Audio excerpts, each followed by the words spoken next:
Welcome to the realm of heroes and monsters. Story time with your host, AP Fuchs.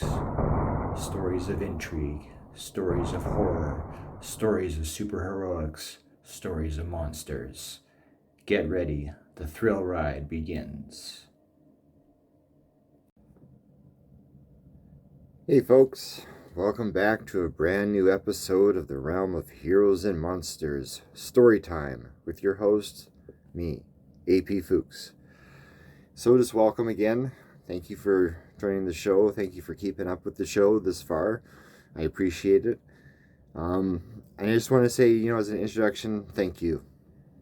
Thank you for listening. Thank you for tuning in on YouTube. So if you're a watcher listener, thanks for doing that. If you're a listener, thanks for tuning in via the audio channels. Much appreciated.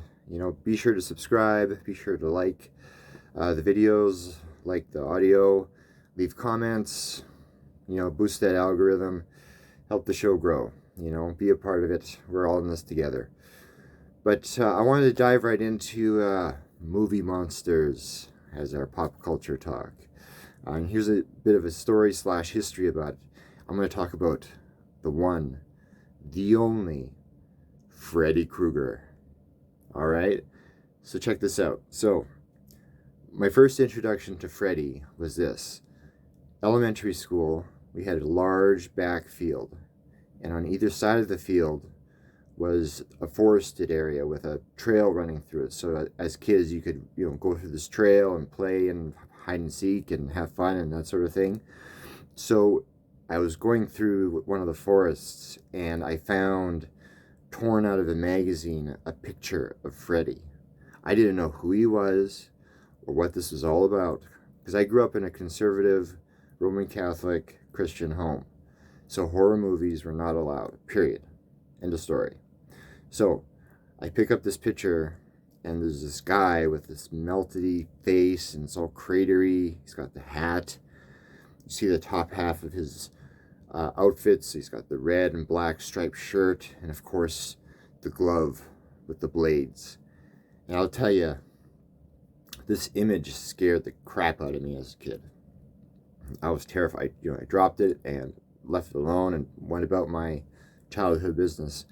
And then that image of that man never left my brain. And off and on throughout the years, going through grade school and high school and whatnot, once in a blue moon, we'll say once every 2 to 3 years, I would have a Freddy dream. I would dream about him. And this isn't me not knowing that Freddy was a dream killer, like in the storylines. But I would have a Freddy dream. And in the dreams, he was never out to kill me. He was out to haunt me.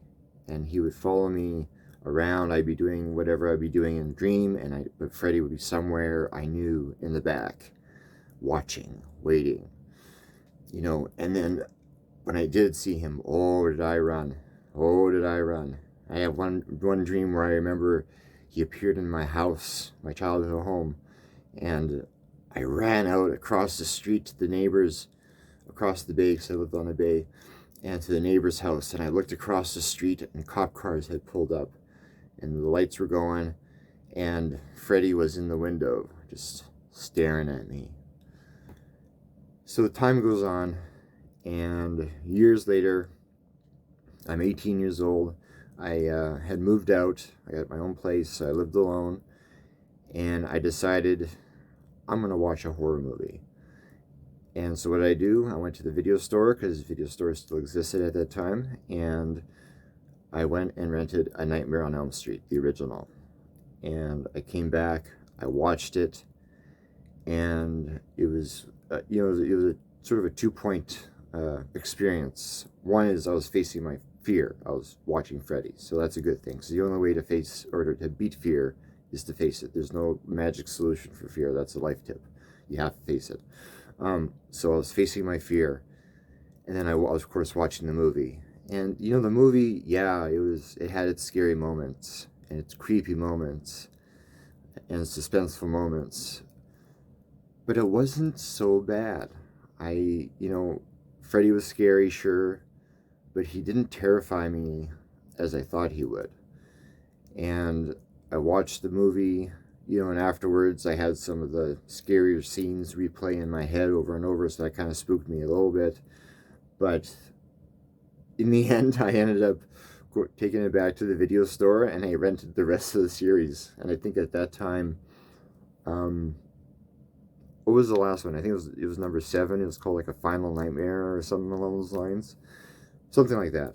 And yeah, so I watched the whole thing, and of course they got progressively more silly as the series went on. But yeah, I got to watch the first one and face my fear. And then Freddy, though, ever since, even when I see him at Comic-Cons, like people dressed up as Freddy, I had that little moment of, the little burrs that go through you, like, oh, that's a bad dude. Yeah. So anyway, Dream Monsters. There we go. Okay. So on the creative front, though, I'm doing something really cool, and it'll be live and running by the time this episode airs. But I've been working on a merchandise shop. I've been wanting to do one for years and years and years. I had one a long time ago. We're talking era like Cafe Press era. What is that? Like 2006, 2007. I had a few items on there.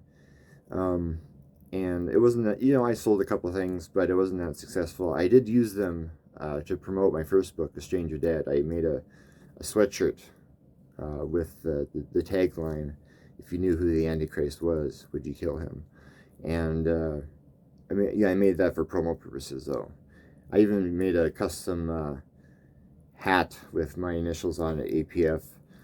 And I wore that around a little bit. But anyway, so I started this new store. And the reason I started it was, one, is I wanted to get back into it, merchandise. 2, I wanted to share my art. So it was a way. So it's a way to share my art, because I could put my art on different items and objects and merchandise.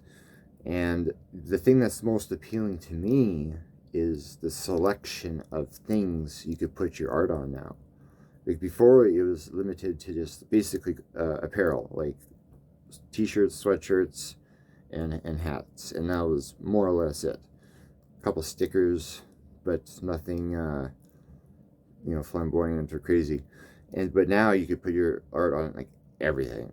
So in the store, I'm putting it on stuff that I think cool. And one of the cool things for me, because I'm a collector of playing cards, I have my art now on a few decks of playing cards, and that is really cool. And I'm gonna get some and put them in my collection. But it'd be Axeman trading cards and monster trading cards, playing cards.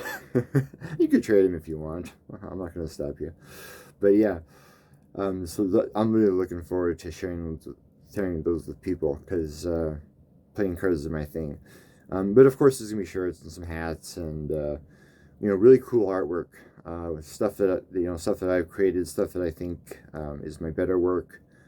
And also, I got permission to use some artwork from artists that I've worked with over the years. They allowed me to take their art and put it on some merchandise as well. In the description for the merchandise, I've given them credit for the artwork, because I believe that's important, that an artist is credited for what they do, whether it's an artist or a writer, pick your craft. So yeah, so look for some AP Fuchs merchandise, and there'll be links, you'll see it. And yeah, please support that way, if you see something that's cool. And there is some really cool items, like one of them is a Zippo letter, and Zippos are awesome, so consider that. Anyway, that's enough plugging away, but that's what I've been doing creatively. And again, by the time the episode airs, the store will be up and running, and well, I hope you like what you see. So anyway, we're here for story time, so let's get right into it.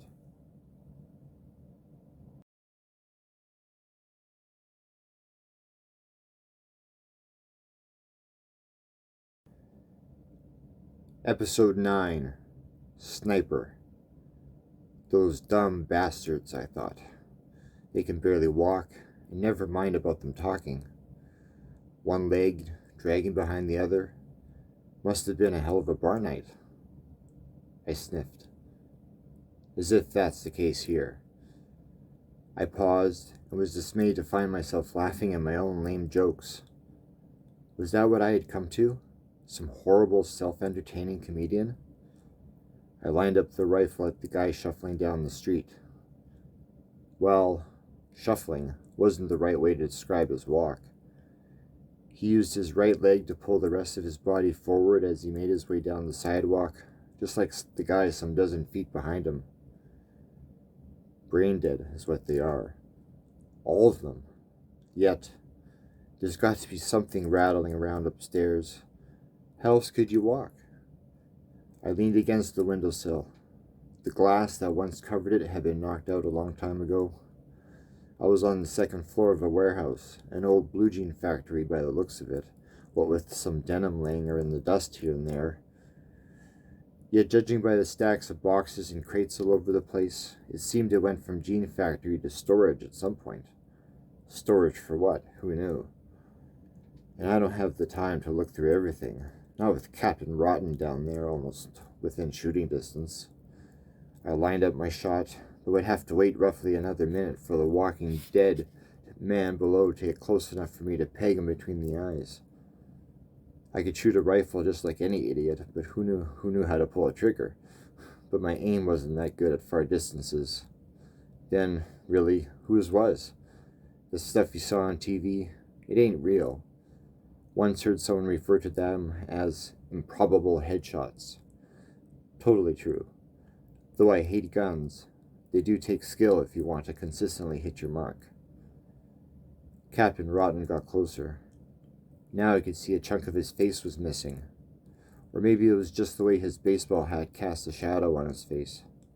Hard to say. His jaw just kind of hung there slack, as if he tasted something but couldn't quite get that invisible burger into his mouth. He pulled himself forward, 1 step, 2, slow. I waited, staring down the barrel, finger on the trigger. I kept him in my sights the whole time and thought, what had this world come to? Where was everybody? Were those 2 Walking Dead guys out there representatives of the entire human race? If so, then maybe I was the only one left. But you've always been the only one, I thought. Or so it always felt like it. Just me and a sea of zombies. It started with those blasted cell phones. Sorry, smartphones. Everyone pretty much zoned out after that. 1 step, 2. Captain Rotten got closer. I made sure the end of the barrel kept in line with that sweet spot between his eyes. Another few seconds and I nail him. Then I get the guy coming up behind him not long after. Closer. Captain Rotten had something in his hand. It looked like a mitt full of meat. I took my shot.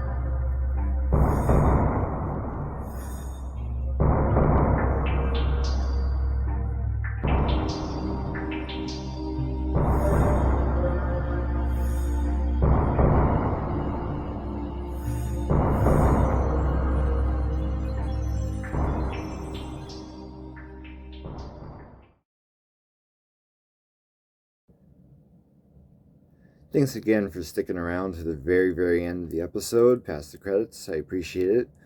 And, of course, if you're listening on audio, past all the dum-dum-dum music. But here's an interesting little fact for you. And, oh, man. Okay. Apparently, apples, peaches, and raspberries are all members of the rose family. So next time you want to get your sweetheart a bouquet of roses, get her a bag of apples or something like that. And then when she complains, you could come back with 2 things. You could say, well, hey, apple a day keeps the doctor away. Or say, no, honey, This is part of the rose family. I just got you a bag of roses. So, anyway, we'll see how well that goes over if you try it. All right, have fun. See you next episode. Bye.